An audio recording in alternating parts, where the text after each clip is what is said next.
So hello everyone, welcome to 11th lecture of RCC, and in this particular session I am going to start a fresh topic, that is analysis and design of doubly reinforced section. In the last class we had finished singly reinforced beam, and in today's class I am going to start a new topic, that is analysis and design of doubly reinforced section. ठीक है. So first of all, let us see the definition. Doubly reinforced section है में क्या होगा, मतलब किस type के beam को आप डबली रेनफोर्स्ड सेक्शन है जो बोलेंगे, है ना. So the RCC beam in which a steel reinforcement is placed in the tension as well as in compression zone. कहता है ऐसा बीम जिसमें क्या होगा, अभी तक सिंगली में क्या कर रहे थे, सिंगली में जो भी रेनफोर्समेंट हम लोग प्लेस कर रहे थे वो कहाँ पे प्रेस कर रहे थे, सिर्फ है जो बॉटम पे प्रेस कर रहे थे, है ना, सिर्फ है जो बॉटम पे प्लेस कर रहे थे. लेकिन डब्ल्यू में क्या होगा, बॉटम पे भी होगा और टॉप पे भी होगा, बॉटम पे भी होगा और टॉप पे भी होगा, है ना. तो ये तो डेफिनेशन की बात रही. अब ऐसा क्यों होता है, ऐसा क्या रीजन है कि रेनफोर्समेंट है जो टॉप में भी प्लेस करने की जरूरत पड़ रही है, इसका एक्सप्लेनेशन हम लोग अभी देखेंगे. So once again I am repeating the definition. The RCC beam in which a steel reinforcement is placed in the tension as well as in compression zone are called doubly reinforced beam. Now अब हम लोग देखेंगे कि why we should prefer doubly reinforced section. Doubly reinforced section हम लोग क्यों prefer करते हैं, उसके पीछे का रीजन क्या है, सिंगली में आखिर क्या ड्रॉबैक था, सिंगली रेनफोर्स्ड सेक्शन में क्या ड्रॉबैक था जिसके कारण है जो डबली रेनफोर्स्ड सेक्शन को प्रीफर करना पड़ा. सो इसमें क्या क्या ड्रॉबैक था. सपोज कीजिए, कहता है कि when applied moment due to load is greater than limiting moment of the beam. Limiting moment of the beam इसका मतलब क्या हुआ, सपोज कीजिए कि आपका अप्लाइड मोमेंट क्या है, एमयू. अप्लाई मोमेंट क्या है, एमयू. अगर एमयू का value greater than MU limiting हो जाए, एमयू लिमिटिंग हो जाए, क्योंकि सिंगली बीम मैक्सिमम लोड कितना ले सकता है, एमयू लिमिटिंग के बराबर, जितना उसका मोमेंट ऑफ रेजिस्टेंस होगा, इससे ज़्यादा तो नहीं ले सकता है ना. लेकिन अप्लाइड मोमेंट का वैल्यू यदि एमयू लिमिटिंग से भी ज़्यादा हो गया, तो इस केस में हमें क्या करना पड़ेगा, हमें डबली रेनफोर्स्ड बीम का सहारा लेना पड़ेगा, डबली रेनफोर्स्ड बीम को डिजाइन करना पड़ेगा, है ना. क्यों, क्योंकि देखिए, अगर सपोज कीजिए कि सिंगली बीम में आप टेंशन रेनफोर्समेंट को और बढ़ाते हैं, तो सिंगली रेनफोर्समेंट यदि टेंशन रेनफोर्समेंट को और बढ़ाएंगे तो क्या हो जाएगा, वो ओवर रेनफोर्स सेक्शन हो जाएगा, और आपको पता है कि ओवर रेनफोर्स सेक्शन क्या होता है, अनइकोनॉमिकल इन डिजाइन होता है ना, अनइकोनॉमिकल इन डिजाइन होता है. साथ ही साथ क्या हो जाएगा, वो सडन फेलियर होगा, उस बीम का क्या होगा, अगर ओवर रेनफोर्स्ड सेक्शन आप डिजाइन कर देंगे तो उसका सडन फेलियर होता है. तो ये सब उसमें क्या है, ड्रॉबैक है. तो हम लोग क्या करेंगे, ओवर रेनफोर्स्ड सेक्शन डिजाइन नहीं करेंगे, हम लोग क्या करेंगे, डबली बीम है जो प्रीफर करेंगे. डबली बीम में करते क्या है, कुछ रेनफोर्समेंट है जो हम लोग कंप्रेशन साइड में भी प्रोवाइड कर देते हैं, कुछ रेनफोर्समेंट क्या करते हैं, कंप्रेशन साइड यानी टॉप पे भी क्या करते हैं, प्रोवाइड कर देते हैं. ठीक है. और क्या रीजन है डबली का, कहता है when there is restriction in size of beam, है ना. जब लोड का वैल्यू, अप्लाइड मोमेंट का वैल्यू एमयू लिमिटिंग से ज़्यादा है, तो दूसरा केस ये हो सकता है कि आप बीम का विड्थ और डेप्थ को बढ़ा दें, बीम का विड्थ और डेप्थ को बढ़ा दें, है ना. लेकिन कई एक जगह पे ऐसा होता है कि आप बीम का विड्थ और डेप्थ को नहीं बढ़ा सकते, मतलब वहाँ पर क्या है, रिस्ट्रिक्शन है, साइज को बढ़ाना क्या है, रिस्ट्रिक्शन है. साइट का अलग अलग कंडीशन हो सकता है कि उसका एस्थेटिक अपीयरेंस है वो है जो खराब हो जा रहा हो, है ना. इसके कारण क्या होगा, हम साइज है जो नहीं बढ़ाएंगे. ठीक है. तब क्या करेंगे, तब हम डबली बीम है जो डिजाइन करेंगे. इस केस में भी क्या करेंगे, हम डबली बीम है जो डिजाइन करेंगे. थर्ड क्या बोलता है, कहता है when structure is subjected under the action of impact load and vibration. यदि आपने जो स्ट्रक्चर डिजाइन किया है उस पर कैसा लोडिंग आ रहा हो, इम्पैक्ट लोडिंग आ रहा हो या वाइब्रेशन का केस आ रहा है. एग्जाम्पल क्या है इसका, सपोज कीजिए आपका रेलवे ओवरब्रिज है, आरओबी रेलवे ओवरब्रिज है. तो रेलवे ओवरब्रिज से जब आपका ट्रेन क्रॉस करती है तो वहाँ पर क्या आता है, इम्पैक्ट आता है, और इम्पैक्ट लोडिंग उस पर आता है और वाइब्रेशन भी होता है ना. तो इस केस में हम लोग क्या करेंगे, डबली बीम है जो डिजाइन करेंगे. और भी कौन सा केस है, कहता है when the loads are eccentric. जब लोड्स क्या होगा, एसेंट्रिक होगा, तो इस केस में भी हम लोग क्या करेंगे, डब्ल्यू बीम है जो डिजाइन करेंगे। तो अभी तक हम लोगों ने क्या डिस्कस किया, डब्ल्यू बीम का डेफिनेशन डिस्कस किया। उसके बाद कहाँ पे डब्ल्यू बीम हम प्रीफर करते हैं, कहाँ पे डब्ल्यू बीम हम लोग प्रीफर करते हैं, उसके बारे में हम लोग ने चर्चा किया। ठीक है, अब देखेंगे इसका एनालिसिस पार्ट। इसका क्या देखेंगे हम लोग, एनालिसिस पार्ट। अब देखिए आपको क्या करना है, ध्यान से चीजों को सुनना है। एनालिसिस में क्या होगा, ये आपका क्या है, एनालिसिस है।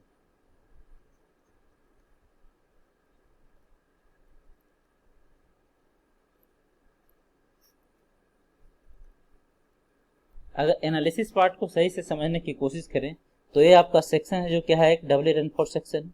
ये वाला सेक्शन क्या है, डबली रेनफोर्स सेक्शन है। क्यों, क्योंकि इसमें टेंशन साइड भी रेनफोर्समेंट दिया गया है, मतलब बॉटम में भी दिया गया है और टॉप में भी दिया गया है, टॉप में भी दिया गया है। ठीक है, जो टॉप से आपका इफेक्टिव कवर है उसको मैंने डी डैश बोल दिया, टॉप से इफेक्टिव कवर है उसको क्या बोल दिए, डी डैश बोल दिए।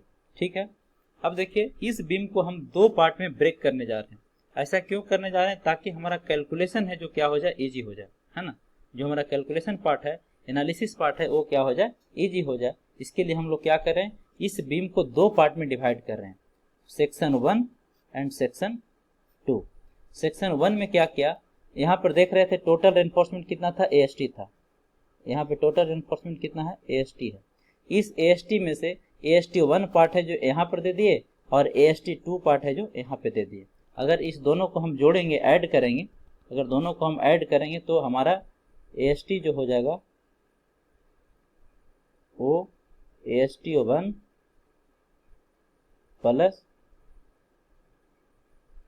AST 2 होगा, दोनों के सम के बराबर होगा। ठीक है, और क्या किए, जो आपका यहाँ पर ASC है, ASC क्या है, area of reinforcement in compression zone. ASC क्या है, area of reinforcement in compression zone. इस सबका पैरामीटर का नाम हम लिखेंगे अभी, तो थोड़ा सा वेट कीजिए। सो यहाँ पर क्या आ जाएगा, आपका ASC आ जाएगा। यहाँ पर क्या आ गया, ASC आ गया। कुछ नहीं किए, जो सेक्शन आपका डब्ली सेक्शन है इसी को हमने दो पार्ट में क्या कर दिया, अलग अलग करके ऐड कर दिया। इन दोनों सेक्शन को यदि हम ऐड करें, सेक्शन 1 एंड सेक्शन 2 को, तो ये वाला सेक्शन मिल जाएगा, ये वाला सेक्शन क्या हो जाएगा, हमें मिल जाएगा। ठीक है, ऐसा करने से क्या हुआ, एनालिसिस हमारा सिंपल हो गया। वो कैसे, देखिए यदि इसका हम स्ट्रेस डायग्राम बनाए, स्ट्रेस डायग्राम बनाए तो ये तो क्या है, सिंगली बीम है। ये तो एक तरह से क्या है, आपका सिंगली बीम है। सेक्शन 1 है जो क्या है, सिंगली बीम है। और सिंगली बीम का स्ट्रेस डायग्राम कैसा होता है, ऐसा होता है ना। सिंगली बीम का क्या होता है, स्ट्रेस डायग्राम कुछ ऐसा होता है कि नहीं, कुछ इस तरह से होता है। यहाँ से आप, अगर आपको याद हो तो 3/7 क्या होता था, जो 3/7 है आपका रेक्टेंगल होता था, और 4/7 क्या होता था,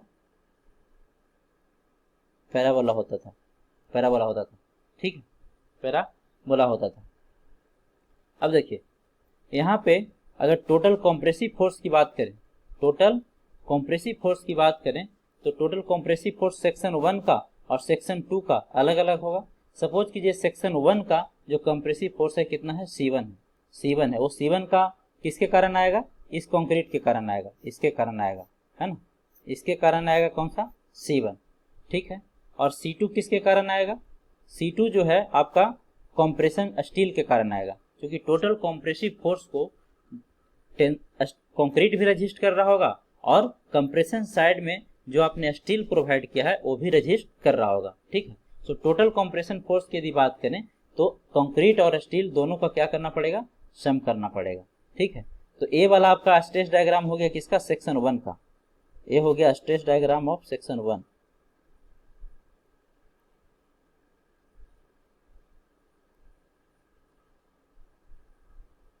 स्ट्रेस डायग्राम है किसका, of section 1।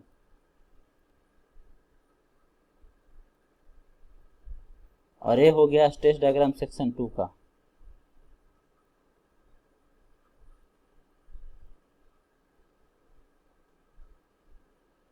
Of section 2, of section 2। Section 2 का स्ट्रेस डायग्राम ऐसा क्यों होगा, क्यों यहाँ पर क्या है, सेक्शन 2 में यहाँ पर क्या है, कंक्रीट। एक क्या है, देखिए सबसे पहली बात कि सेक्शन 2 है जो क्या है, एक इमेजिनरी बीम है, ऐसा होता नहीं है। रियल में ऐसा नहीं होता कि अलग अलग करके हम लोग इसको क्या करते हैं, एनालिसिस करते हैं, ठीक है। ये सिर्फ समझने के लिए ऐसा है, ये सिर्फ समझने के लिए ऐसा है ना। तो क्या हो गया यहाँ पर, सिर्फ क्या है, मान के चलेंगे कि सिर्फ क्या है, स्टील है, सिर्फ क्या है, स्टील है। सो इस केस में सेक्शन 2 की यदि बात करें तो ये जो C2 है वो किसके कारण है, ASC के कारण है, ASC के कारण है ना। और यहाँ पे T1 है जो किसके कारण है, इस केस में यहाँ पर देखिए T1 है जो किसके कारण है, आपका ASTO1 के कारण है। और यहाँ पे जो आपका T2 है वो किसके कारण है, AST2 के कारण है। इस T1 T2 C1 C2 ये सब का वैल्यू हम लोग अभी लिखेंगे, है ना। ये देखिए ये तो क्या है, सेक्शन 1 है जो एज ए सिंगली बीम है, सेक्शन 1 है जो क्या है, एज ए सिंगली बीम है। तो आपको पता है कि नेट कॉम्प्रेसिव फोर्स जो सिंगली बीम में होता था 0.42 एक्सिव डिस्टेंस पे होता था। कितना डिस्टेंस पे होता था, 0.42 एक्सिव डिस्टेंस पे होता था। ये वैल्यू आपको पता है। यहाँ पर स्ट्रेस कितना होता था, 0.446 FCK होता था स्ट्रेस का वैल्यू, है कि नहीं, स्ट्रेस का वैल्यू, ठीक है, 0.44 FCK होता था। अब हम क्या करते हैं, C1 C2 T1 T2 सारा का वैल्यू को लिख डालते हैं, ठीक है। यहाँ पर देखिए C1 और T1 के बीच का लीवर आर्म कितना आएगा, D माइनस 0.42 XU, ये तो पहले जैसा है, D माइनस 0.42 XU। C2 और T2 के बीच का लीवर आर्म कितना आएगा, ऊपर से कितना है, D डैश है, D डैश क्या है आपका, D डैश है आपका इफेक्टिव कवर, ये क्या है, effective cover, cover, effective cover है ना। D डैश क्या है, इफेक्टिव कवर है, किसमें, कंप्रेशन जोन में, इन कंप्रेशन जोन। D डैश दोनों तरफ टेंशन जोन हो या कंप्रेशन जोन हो, दोनों का वैल्यू क्या होगा, सेम होगा, ऑलमोस्ट सेम होता है, ठीक है। तो D डैश क्या है, इफेक्टिव कवर है। जब A D डैश है तो लीवर आर्म का वैल्यू कितना हो जाएगा, D minus D dash, D minus D dash, क्योंकि A डिस्टेंस कितना होता है, यहाँ पे देखिए A जो डिस्टेंस है यहाँ से यहाँ तक कितना है, D है, यहाँ से यहाँ तक D है, तो ये वाला वैल्यू कितना हो गया, ये वाला वैल्यू आपका हो गया D minus D dash, D minus D dash, है ना। तो ये दोनों के बीच का दूरी कितना हो गया, D minus D dash, D minus D dash, ठीक है। C2 का वैल्यू कितना है, FSC minus FSC into ASC, FSC into ASC। देखो एक्चुअल में यदि हम C2 का वैल्यू देखें तो एक क्या हो जाएगा, थोड़ा सा डिफर करेगा, थोड़ा सा डिफर करेगा, ठीक है। अभी देखते हैं उसका वैल्यू, एग्जैक्ट वैल्यू क्या होगा। तो अब क्या करते हैं, सबका वैल्यू हम लिख डालते हैं, सबका वैल्यू क्या करते हैं, लिखते हैं। सबसे पहले मैं लिख रहा हूं वैल्यू C1 का, सबसे पहले C1 का, C1। तो C1 क्या है, सिंगली रेनफोर्स सेक्शन टाइप का है, सिंगली रेनफोर्स सेक्शन टाइप का है, ठीक है। अब देखिए यहाँ पे एक चीज मैं और क्लियर कर दूं, सपोज कीजिए कि टोटल मोमेंट जो अप्लाइड मोमेंट है वो कितना है, mu है, जिसके लिए आपको डबली रेनफोर्स सेक्शन को डिजाइन करना है। टोटल अप्लाइड मोमेंट कितना है, mu है, जिसके लिए आपको इस बीम को डिजाइन करना है, कितना, mu के लिए, mu के लिए, ठीक है। सेक्शन 1 को आप डिजाइन करेंगे किसके लिए, mu1 के लिए, सेक्शन 1 को जो डिजाइन करेंगे mu1 के लिए, mu1 का जो वैल्यू होगा वो क्या होगा, mu लिमिटिंग के बराबर होगा, mu लिमिटिंग के बराबर होगा। क्यों, ऐसा क्यों, क्योंकि सिंगली बीम मैक्सिमम जो मोमेंट रेजिस्ट कर सकता हो, कोई भी बीम मैक्सिमम मोमेंट रेजिस्ट कर सकता हो, कितना रेजिस्ट कर सकता है, mu लिमिटिंग के बराबर, इसीलिए इसको क्या नाम दे दिया, mu लिमिटिंग, mu लिमिटिंग, ठीक है। बाकी रिमेनिंग पोर्शन जो सेक्शन 2 है उसका डिजाइन किसके लिए होगा, उसका डिजाइन होगा आपका mu2 के लिए, mu2 के लिए। इस mu2 का जो वैल्यू होगा वो कितना होगा, mu माइनस mu1, mu1, और इसको लिख सकते हैं क्या, mu माइनस mu लिमिटिंग भी लिख सकते हैं, क्योंकि mu1 का वैल्यू किसके बराबर है, mu लिमिटिंग के बराबर है। यानी सेक्शन 2 को डिजाइन करेंगे mu2 के लिए और सेक्शन 1 का डिजाइन करेंगे mu1 के लिए, mu1 के लिए, ठीक है।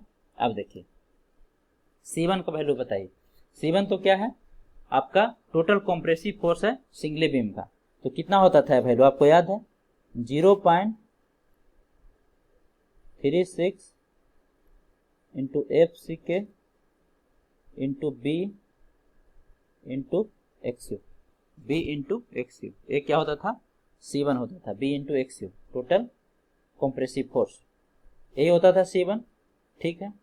C2 कितना होता था, C2 क्या होगा, C2 देखिए, C2 की यदि बात करें तो C2 का आपका जो नेट वैल्यू होगा वो होगा स्ट्रेस इंटू एरिया। सो FSC into ASC minus FCC into ASC। अब ऐसा क्यों लिख रहे हैं, यहाँ पे ध्यान से देखिए, ऐसा क्यों लिख रहे हैं, देखिए यहाँ पे टोटल जो कॉम्प्रेसिव स्ट्रेस आएगा वो कितना आएगा, FSC into ASC into ASC, FSC into ASC। But ध्यान रहे जहां पे आपने कॉम्प्रेसिव रेनफोर्समेंट प्रोवाइड किया है वहां का कंक्रीट आपने क्या किया है, कट करके निकाल लिया है। जहां पे आपने कॉम्प्रेसिव रेनफोर्समेंट ये सब जो प्रोवाइड किए हैं वहां पर क्या किया है आपने, पहले होल क्या होगा तभी तो इसमें प्रोवाइड किए हैं, है ना। तो वहां पर यदि कंक्रीट होता तो उसका स्ट्रेस कितना होगा, कंक्रीट के कारण स्ट्रेस कितना होगा, FCC into ASC, FCC into ASC, FCC into ASC। ASC क्यों, क्योंकि उस कंक्रीट का जो एरिया होगा वो जितना रेनफोर्समेंट का एरिया होगा उसके बराबर होगा। वहां पे जो कंक्रीट का एरिया होगा किसके बराबर होगा, ASC के बराबर होगा, जो कंप्रेसर रेनफोर्समेंट प्रोवाइड किए उसके एरिया के बराबर होगा। तो ये आपका एग्जैक्ट हुआ, ये आपका एग्जैक्ट हुआ, है ना, ये आपका एग्जैक्ट एक्सप्रेशन हुआ C2 का, है ना। प्रॉब्लम यहाँ पे ये है कि FC इंटू ASC का वैल्यू बहुत कम आता है, ये बहुत कम आता है, इसीलिए इसको क्या करते हैं, निगलेक्ट कर देते हैं, इसीलिए इसको क्या करते हैं, निगलेक्ट करते हैं, है ना। इसीलिए यहाँ पर क्या, अगर अप्रोक्स वैल्यू लिखें तो FSC इंटू ASC भी लिख सकते हैं, FSC इंटू ASC भी लिख सकते हैं, ठीक है। सो देखिए अब यदि हम C2 का वैल्यू तो हम लोग लिख चुके हैं, C2 का वैल्यू है जो लिख चुके हैं। T1 का वैल्यू बताइए, T1 का क्या होगा, अगर T1 का लिखे तो 0.87 into FY into AST/O1 into AST/O1 यहाँ पे देख सकते हैं। उस तरह से T2 का वैल्यू बताइए, T2 को क्या लिख सकते हैं, 0.87 FY इंटू AST T2 लिख सकते हैं, ठीक है, AST T2 लिख सकते हैं, है कि नहीं, AST T2 लिख सकते हैं। अब क्या करेंगे, C1 C2 T1 T2 सारा का वैल्यू आपको पता है, सारा का वैल्यू आपको पता है। लीवर आर्म 1 का वैल्यू क्या है, लीवर आर्म 1 का वैल्यू है आपका D माइनस 0.42 XU, यहाँ पर देख सकते हैं ए। लीवर आर्म 2 का वैल्यू कितना है, लीवर आर्म 2 का वैल्यू देखिए यहाँ पर कितना है, D minus D dash, D minus D dash, ठीक है, D minus D dash. Next discussion क्या होगा, नेक्स्ट डिस्कशन होगा आपका, इसके बाद क्या करते हैं, आपको सिंगली में याद कीजिए, मेमोराइज करने की कोशिश कीजिए। सिंगली में इसके बाद क्या करते थे, इसके बाद हम लोग करते थे आपका determination of depth of neutral axis, determination of depth of neutral axis, determination of depth of actual neutral axis, actual neutral axis. Actual neutral axis का मतलब क्या हुआ, XU, एक्चुअल न्यूट्रल एक्सिस का मतलब क्या हुआ, XU। तो इसके लिए हमारे पास क्या हथियार था, आपको याद है, इसके लिए हम लोग क्या करते थे, टोटल कॉम्प्रेसिव फोर्स को इक्वेट करते थे टोटल टेंसाइल फोर्स से, यही तो करते थे। बट यहाँ पे टोटल कॉम्प्रेसिव फोर्स का दो पार्ट है, C1 और C2, ठीक है, C1 और C2, और टोटल टेंसाइल फोर्स का भी, टोटल टेंसाइल फोर्स का भी दो पार्ट है, T1 और प्लस T2, प्लस T2। दोनों का वैल्यू आप रख दें यहाँ से, दोनों का वैल्यू यहाँ से आप रख दीजिए। तो C1 कितना है, 0.36 into FCK into B into XU, ये आपका C1 हो गया, प्लस C2 कितना है, C2 आपका है FSC minus FSC into ASC into ASC minus FCC into ASC H C is equal to T1 plus T2। T1 कितना है 0.87 F by into STO1 plus 0.87 F by into AST2। अगर इसी को दोनों को जोड़ेंगे तो देखिए एस 0.87 एफ बाई आप क्या कीजिए कॉमन ले लीजिए, तो इधर क्या आ जाएगा ASTO1 और प्लस AST2। और जब ASTO1 AST2 जोड़ेंगे तो क्या आ जाएगा 0.87 एफ बाई इंटू AST आ जाएगा, ठीक है। सो यहाँ से यदि हम कंटिन्यू करें तो क्या आ जाएगा एक्स का वैल्यू निकालना है ना, ए वाला वैल्यू को क्या कीजिए राइट साइड कर दीजिए, इसको क्या कीजिए राइट साइड कर दीजिए। इसको जब राइट साइड करेंगे तो देखिए क्या आएगा 0.36 F C K into B into X U equal to 0.87 F by into AST। इसमें से माइनस करना पड़ेगा आपको कौन सा वैल्यू ए वाला वैल्यू आपको माइनस करना होगा, ठीक है। कितना FSC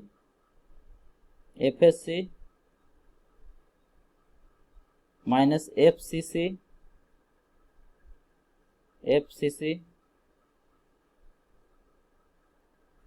इंटू ASC इंटू यहाँ पे क्या आएगा ASC आएगा। चलिए इसको मैं फिर से लिख देता हूँ।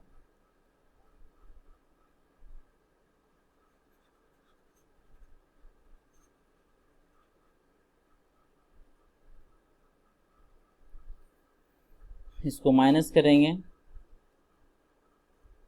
तो आएगा FSC into ASC minus FCC, इसको बड़ी ब्रैकेट के अंदर लिख दीजिए FCC इंटू ASC इंटू यहाँ पे क्या आएगा ASC आएगा, ठीक ASC आएगा। स्पेस की कमी पड़ रहा है, इसको मैं वापस लिखता हूँ।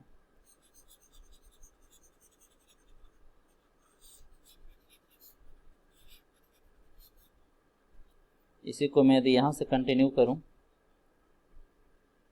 अगर यहाँ से कंटिन्यू करूँ तो 0.36 F C K B into X U equal to 0.87 F by into AST। इसमें से हमको माइनस करना पड़ेगा ए वाला वैल्यू को माइनस करना पड़ेगा। ये वैल्यू कितना है, ये वैल्यू है आपका FSC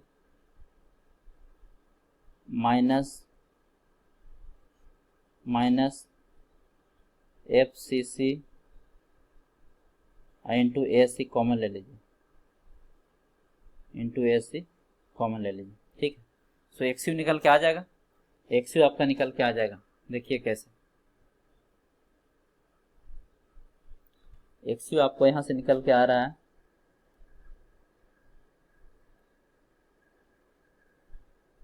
0.87 F by into AST minus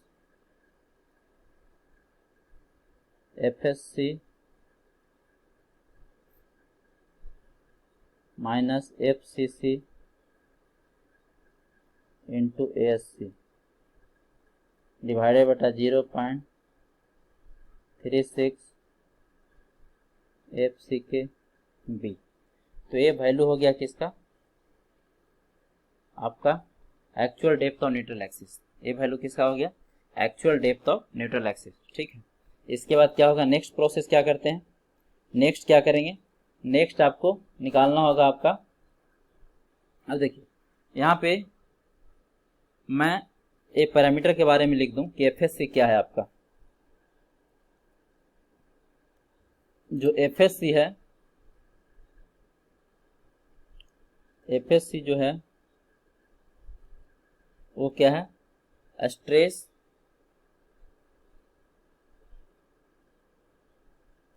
in steel in compression zone, in compression zone.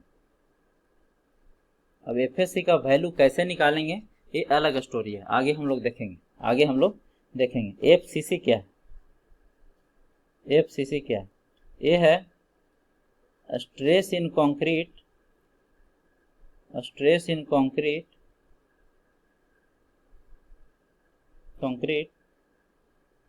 at the level of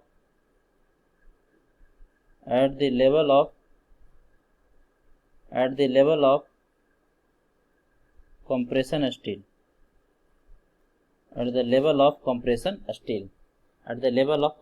steel, यहाँ पर देखिए, यहाँ पर क्या है, ए सी टू का वैल्यू क्या होता है, F S C into S C है ना, एस सी। तो किस लेवल पे है, जब कंप्रेशन स्टील के लेवल पे, ठीक है, कंप्रेशन स्टील के लेवल पे। अब क्या करेंगे है ना, अब देखिए, अब डिटरमिन करेंगे maximum depth of neutral axis. ये आपको पहले से पता है, maximum depth of neutral axis कैसे निकालते हैं, मैक्सिमम, और यू कैन से लिमिटिंग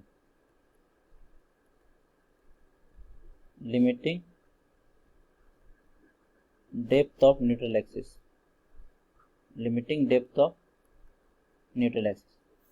ये आपको पता है, कैसे, एक्सयू मैक्स इजकल टू कितना होता है, 0.53 इंटू डी, किसके लिए, फॉर एफई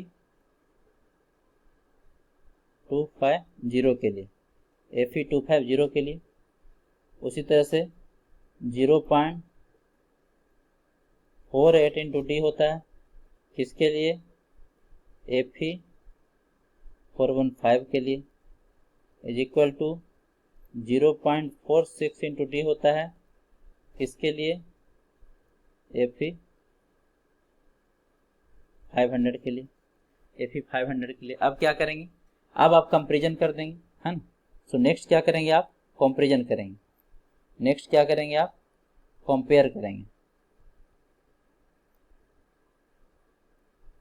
कंपेयर करेंगे, किसके बीच में, कंपेयर करेंगे किसके बीच में, एक्सयू और एक्सयू मैक्स में, किसके बीच में कंपेयर करेंगे, एक्सयू और एक्सयू मैक्स में। यदि एक्सयू इजकल टू एक्सयू मैक्स होता है तो हम क्या बोलेंगे, बैलेंस सेक्शन है। ये कौन सा सेक्शन है, बैलेंस सेक्शन है। यदि एक्सयू ग्रेटर देन एक्सयू, यदि लेस देन एक्सयू मैक्स होता है, तब हम क्या बोलेंगे, ये अंडर इन्फोर्स सेक्शन है। क्या बोलेंगे, under enforce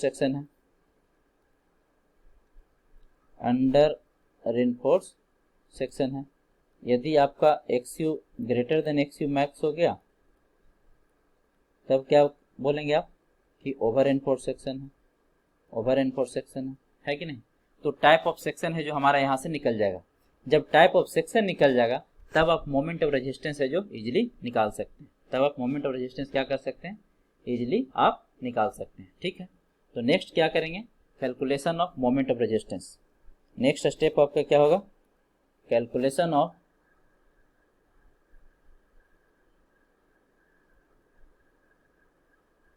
moment of resistance,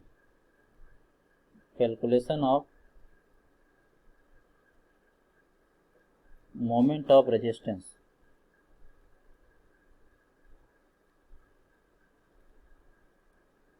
calculation of moment of resistance. ठीक है, हमें मोमेंट ऑफ रेजिस्टेंस का वैल्यू निकालना है, ठीक है। सो मोमेंट ऑफ रेजिस्टेंस का वैल्यू कंप्रेशन साइड से भी निकाल सकते हैं और टेंशन साइड से भी निकाल सकते हैं, है कि नहीं। टेंशन साइड से भी निकाल सकते हैं और कंप्रेशन साइड से भी निकाल सकते हैं, है कि नहीं। तो यदि हम कंप्रेशन साइड से निकालें, कंप्रेशन साइड से निकालें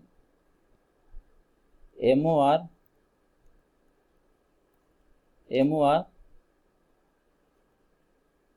from compression side,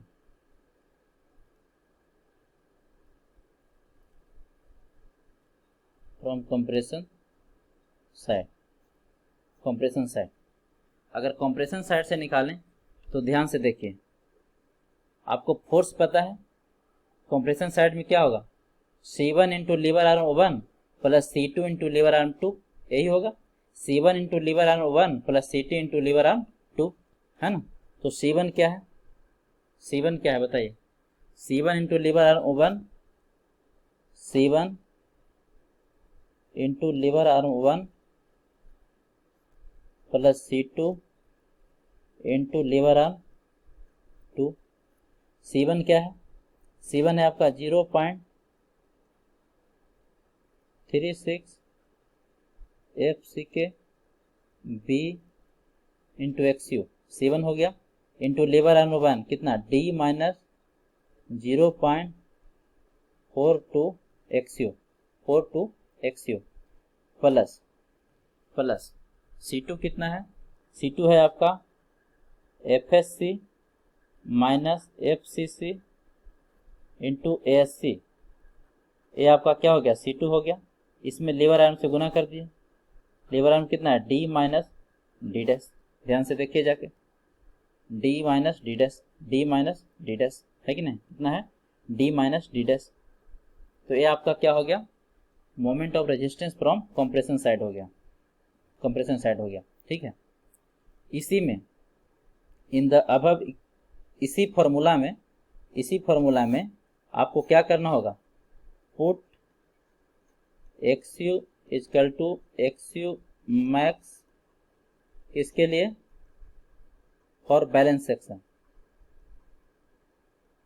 for balance section, and XU के जगह पे क्या पुट कर देंगे, मतलब XU के जगह पे XU में रहेगा for under reinforced section, for under reinforced section, and XU के जगह पे आपको XU मैक्स पुट करना होगा जब क्या होगा, फॉर ओवर एनफोर्स सेक्शन, है कि नहीं, है कि नहीं। XU equal to XU max put करते हैं जब सेक्शन क्या होगा, बैलेंस सेक्शन होगा। XU equal to XU put करेंगे जब अंडर एनफोर्स सेक्शन होगा, और XU equal to XU max put कर देंगे जब ओवर एनफोर्स सेक्शन होगा, ओवर एनफोर्स सेक्शन होगा, है कि नहीं। मोमेंट ऑफ रेजिस्टेंस कैलकुलेट करने में XU का वैल्यू क्या पुट करना है, ये किस पे डिपेंड करता है, ये डिपेंड करता है टाइप ऑफ सेक्शन पे, टाइप ऑफ सेक्शन पे, टाइप ऑफ सेक्शन पे। सो इसी तरह से फ्रॉम टेंशन साइड भी निकाल सकते हैं, MOR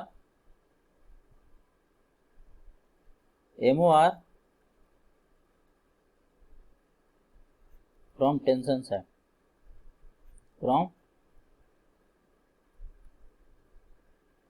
tension side.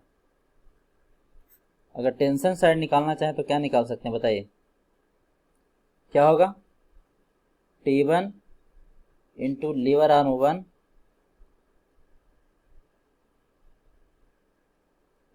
Plus T2 into lever arm 2।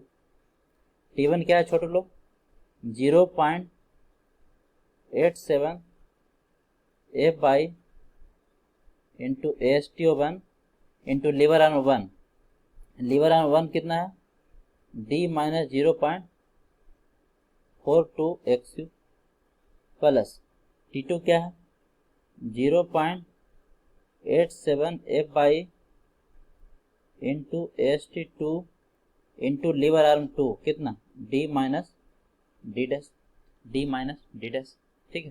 तो ये कहाँ हो गया, फ्रॉम टेंशन साइड। इसी में क्या पुट करेंगे, पुट XU के जगह पे क्या पुट कर देंगे, XU मैक्स पुट करेंगे for balance section, for balance section,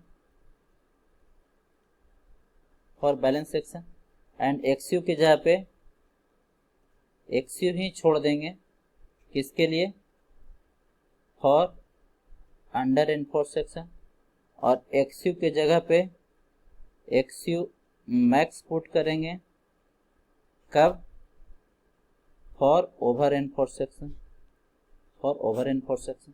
ठीक है, ठीक है। तो मोमेंट ऑफ रेजिस्टेंस का कैलकुलेशन है जो कंप्लीट हो गया, मोमेंट ऑफ रेजिस्टेंस का कैलकुलेशन क्या हो गया, कंप्लीट हो गया। ठीक है, अब देखिए नेक्स्ट जो आपका डिस्कशन है वो है आपका, नेक्स्ट डिस्कशन है आपका स्ट्रेन का वैल्यू निकालना, स्ट्रेन का वैल्यू निकालना। नेक्स्ट डिस्कशन आपका है स्ट्रेन का वैल्यू निकालना। तो अभी तक हम लोग क्या देखें, मोमेंट ऑफ रेजिस्टेंस को कैसे कैलकुलेट करेंगे डबली रेनफोर्स सेक्शन में, ये देखें। अब एक ये क्या है, ये है आपका स्ट्रेन का कैलकुलेशन। कौन सा strain, strain in concrete, strain in concrete at the level of compression steel, that is ESC का वैल्यू हमें फाइंड करना है, ESC का वैल्यू हमें क्या करना है, फाइंड करना है। ठीक है, ESC का वैल्यू आपको फाइंड करना है। फिगर में देख रहे हैं, ये क्या है आपका स्ट्रेन डायग्राम है, ये क्या है, स्ट्रेन डायग्राम है। सो कंप्रेशन स्टील कहाँ पे दिया गया, यहाँ पे दिया गया है, यहाँ पे आपका क्या है, कंप्रेशन स्टील दिया गया है। तो यही आपका जो ESC है इसका वैल्यू निकालना है। ये तो आपको पता है कितना, 0.0035। ठीक है, तो बहुत सिंपल है, देखिए कैसे। ये तो आपका XU हो गया, और ये क्या है, ये आपका D डैश है, ये क्या है, D डैश है। तो ये वैल्यू कितना हो जाएगा, ये वाला, ये वैल्यू कितना हो जाएगा, ये हो जाएगा आपका, देखिए XU minus D dash, XU minus D dash. ठीक है, तो अब क्या करें, अब बड़ा ट्रायंगल और छोटा ट्रायंगल को क्या कीजिए, सिमिलर कर दीजिए। बड़ा ट्रायंगल और छोटा ट्रायंगल को क्या कर दीजिए, सिमिलर कर दीजिए। ये वाला छोटा ट्रायंगल हो गया और ये पूरा क्या हो गया, बड़ा ट्रायंगल हो गया। So now from similar triangle,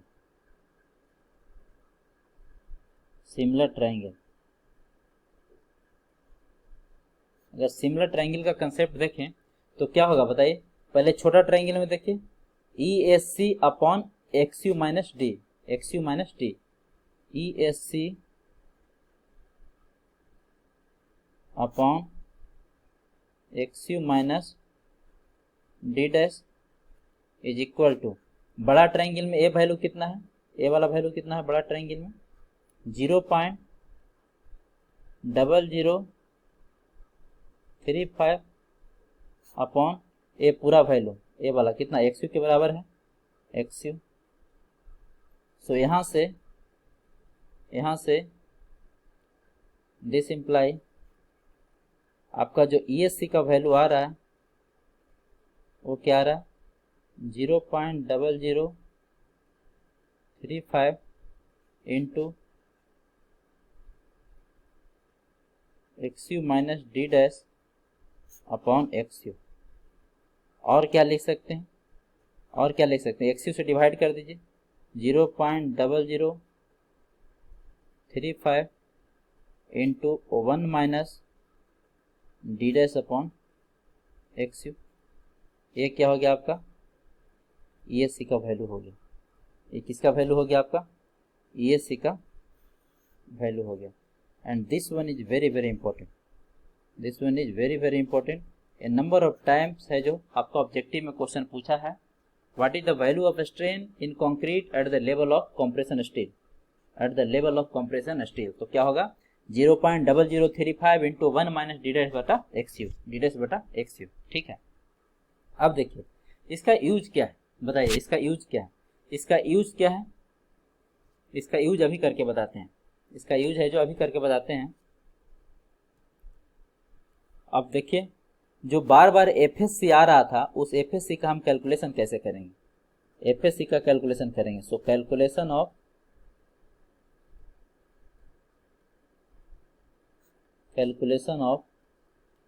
FSc मतलब stress in steel in compression, stress in steel in compression, है ना। जो टॉप पे आपने दिया है उसमें कंप्रेशन का वैल्यू कितना होगा, कंप्रेसिव स्ट्रेस का वैल्यू कितना होगा, ठीक है। तो दो तरीका है। पहला तरीका कि आपको स्ट्रेन पता है, पहला तरीका क्या कि आपको यदि स्ट्रेन पता है तो एफएससी का वैल्यू आप निकाल सकते हैं। क्या करेंगे, इसमें आपको गुना कर देंगे मॉडुलस ऑफ इलास्टिसिटी से, तो ये आपका वैल्यू निकल के आ जाएगा। फर्स्ट तरीका तो ये है, फर्स्ट तरीका आपको ये है। देखिए एक्चुअल में अगर ध्यान से देखें तो ईएससी निकाले हैं किस में, कंक्रीट में। ये किस में स्ट्रेन है, कंक्रीट में। लेकिन ध्यान से अगर आप पढ़े होंगे स्ट्रेंथ ऑफ मटेरियल में, तो कॉम्पेटिबिलिटी कंडीशन से जितना स्ट्रेन कंक्रीट में होगा इस लेवल पे, उतना ही स्ट्रेन स्टील में भी होगा, उतना ही स्ट्रेन स्टील में भी होगा। क्योंकि अगर ऐसा नहीं हुआ तो क्या हो जाएगा, बॉन्ड ब्रेक हो जाएगा। अगर ऐसा नहीं हुआ तो क्या हो जाएगा, कंप्रेशन जोन में जो स्टील दिया हुआ है उसका बॉन्ड है जो ब्रेक हो जाएगा, ठीक है। तो यदि एक कॉम्पेटिबिलिटी कंडीशन को सेटिस्फाई कर रहा है तो जो ईएससी का वैल्यू है, मतलब स्ट्रेन इन कंक्रीट का जो वैल्यू है वो सेम होगा किसके बराबर, स्ट्रेन इन स्टील के बराबर, स्ट्रेन इन स्टील के बराबर, ठीक है। और एक बार यदि स्ट्रेन पता हो गया तो स्ट्रेस तो निकाल ही सकते हैं। क्या होता है, strain into Young's modulus of elasticity, Young's modulus of elasticity, ठीक है। एक तरीका तो आपका ए है। दूसरा तरीका क्या है, दूसरा तरीका है कि इसका जो वैल्यू होता है वो डी डैश बटा डी के रेशियो पे डिपेंड करता है, डी डैश बटा डी के रेशियो पे डिपेंड करता है। किस पे डिपेंड करता है, डी डैश बटा डी के रेशियो पे डिपेंड करता है।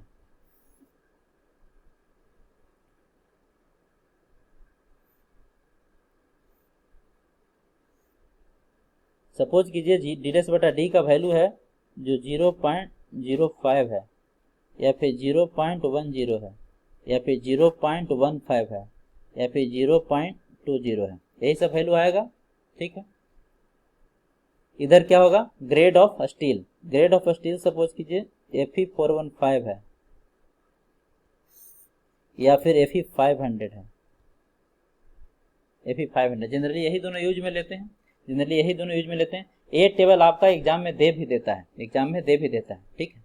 तो इस टेबल का वैल्यू आपको याद रखना होगा, इस टेबल का वैल्यू आपको याद रखना होगा। वो मैं लिखा देता हूँ यहाँ पे, वो मैं लिखा देता हूँ। चलिए मैं सारा वैल्यू लिखा देता हूँ। ऐसे Fe250 की ज़रूरत है नहीं, लेकिन फिर भी आप लिख लीजिए, नहीं तो किसी ने कोई ज़रूर पूछेंगे कि सर अगर Fe250 होगा तब क्या करेंगे, है कि नहीं। तो इससे पहले कि आप पूछें मैं वो भी बता देता हूँ। तो यहाँ पे सपोज कीजिए क्या है, Fe250 है जो कि जनरली यूज में नहीं लेते हैं, है ना। Fe415 है और ये Fe500 है, 500। तो Fe250 होगा तो इसका वैल्यू होगा 217, 217। फिर इसका वैल्यू होगा, इस केस में भी 217 ही होगा, यहाँ पर आपका भी 217 ही होगा, और यहाँ पर होगा, यहाँ पर भी 217 ही होगा, 217 ही होगा, ठीक है। Fe415 का जो वैल्यू होगा आपका 355 होगा। जब डी डैश बटा डी का वैल्यू कितना है, डी डैश बटा डी का वैल्यू 0.05 है, 0.05 है, तब ये कितना होगा, ये वैल्यू होगा 355, 355। फिर है आपका 353, 53। उसके बाद आपका है 342, और लास्ट है जो आपका 329। Fe500 के लिए जो वैल्यू है वो है 458, सॉरी 424, 412, 412, 395 एंड 370 एंड 370। तो ये टेबल आपका एग्जाम में देता भी है, एग्जाम में आपका देता भी है ना। आप चाहें तो इसको याद भी कर सकते हैं, और नहीं तो आपको एग्जाम में देता भी है, एग्जाम में क्या करेगा, आपको दे देगा। ठीक है, अब क्या करना है, अब हमको क्वेश्चन बनाना है। इस पे क्या करना है, क्वेश्चन बनाना है, जो कि हम कल सोल्व करेंगे। इस पे क्या करेंगे, कल हम सारा है जो क्वेश्चन सोल्व करेंगे। तो थ्योरी है जो अच्छे से आप इसको कवर कीजिए, थ्योरी है जो अच्छे से कवर कीजिए, और कल इस पे क्या करेंगे, हम लोग क्वेश्चन है जो सोल्व करेंगे। जो भी आपका यूनिवर्सिटी एग्जाम में पूछता है या कंपटीशन में पूछता है, वो सब का हम लोग क्वेश्चन है जो इस पे देखेंगे। ठीक है, तो ये था एनालिसिस का पार्ट, और कल कुछ क्वेश्चन एनालिसिस का करेंगे, फिर है जो आपका डिजाइन का स्टेप बताएंगे। इसके बाद क्या करेंगे, डिजाइन का स्टेप बताएंगे। So this is all about today session. Thank you for watching, all the best, जय हिंद। मिलते हैं नेक्स्ट क्लास में।